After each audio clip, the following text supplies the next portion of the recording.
এক মজার গল্প, বাঘের ফলের চাষ। সে অনেকদিন আগের কথা। একবার একটি বাঘ ঠিক করল, না, এই রোজ রোজ শিকার করতে আর ভালো লাগছে না। কোনোদিন শিকার পাই, আবার কোনোদিন শিকার না পেয়ে অনাহারে কাটাতে হয়। এই রোজ রোজ উটকো ঝামেলা আর ভালো লাগছে না। আমি বরং ফলের চাষ করি, এতে কোনো ঝামেলা নেই আর আমাকে অনাহারে কাটাতে হবে না। এবার নিজের খাবার নিজেই ফলাবো। বাঘটি ভেবেছিল যে ফলের স্বাদ নিশ্চয়ই মাংসের চেয়ে ভালো হবে। এদিকে বাঘটি কোনোদিন ফলের চাষ করেনি, তাই ফল কিভাবে ফলাতে হবে বাঘটি জানত না। আমি তো ফলের চাষ করার কথা ভাবছি, কিন্তু আমি তো কোনোদিন চাষ করিনি। এবার আমি কিভাবে ফলের চাষ করব? বাঘটি খুব ভাবনায় পড়ে গেল। কিছুক্ষণ পর তার মাথায় শিয়ালের কথা মনে পড়ল। হ্যাঁ, আমায় বরং শিয়ালি বলতে পারবে আমার কি করণীয়। পরের দিন বাঘের ডেরার পাশ দিকে একটি শিয়াল বনের দিকে যাচ্ছিল। বাঘটি শিয়ালকে দেখে ডেকে বলল, ওহে শেয়াল ভাই, এদিকে একটু আসো তো, তোমার সাথে আমার কিছু কথা আছে।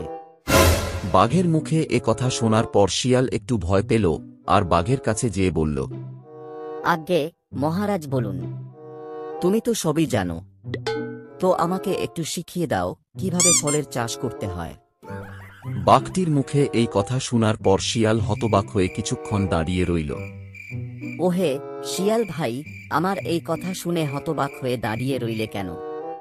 কিছু বলো। আজ্ঞে মহারাজ, প্রথমে আপনাকে জমিতে ফলের গাছ রোপণ করতে হবে। তারপর প্রত্যেকদিন ওই গাছে আপনাকে জল দিতে হবে, আর প্রত্যেকদিন ওই ফলের গাছের উপর আপনাকে নজর রাখতে হবে।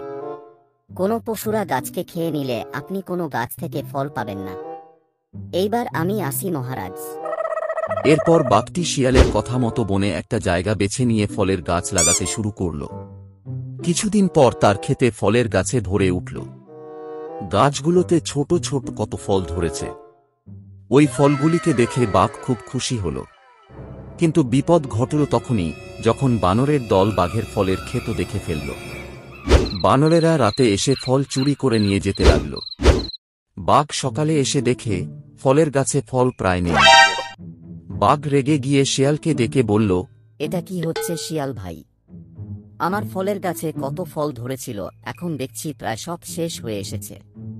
শিয়াল হাসি চাপিয়ে বলল, আজ্ঞে মহারাজ, শুধু গাছ লাগিয়ে ফলের চাষ করলেই হবে না, আপনাকে ফলেরও ক্ষেত পাহারা দিতে হবে। রাতে এখানে থাকুন, দেখুন আপনার ফলের গাছে ফল কে চুরি করছে। বাঘ ঠিক করল। আজ রাত্রে আমি পাহারা দেব, দেখি কে আমার গাছের ফলগুলি নিয়ে পালিয়ে যাচ্ছে। কিন্তু রাতে ঠান্ডা হাওয়ায় তার ঘুম পেয়ে গেল।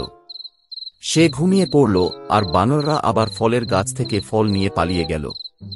পরের দিন বাঘ ঘুম থেকে উঠে দেখে গাছে আরেকটিও ফল নেই। এটি দেখার পর বাঘটি রেগে যেয়ে বলল, এই গাছ লাগিয়ে কত ফল আমি ফলালাম, কিন্তু একটাও খেতে পেলাম না। ধুর, কারা যেন সব ফল নিয়ে চলে গেল, আমি ধরতে পারলাম না। এরপর বাঘ শেয়ালের কাছে গিয়ে বলল, ধুর ধুর, ফলের চাষ করে পাহারা দেওয়া কঠিন, আমার পক্ষে শিকার করাই ভালো ছিল। শেয়াল মুচকি হেসে বলল, মহারাজ, চাষবাস করে ফসল আগলাতে ধৈর্য লাগে, আপনার সেই ধৈর্য নেই। আপনি বরং আবার শিকারেই ফিরে যান। শেষমেশ বাঘটি শিকারের কাজে আবার ফিরে গেল। বন্ধুরা, এই ভিডিওটা যদি তোমাদের ভালো লেগে থাকে তাহলে একটি লাইক ও কমেন্ট করে চ্যানেলটিকে সাবস্ক্রাইব করতে ভুলো না কিন্তু।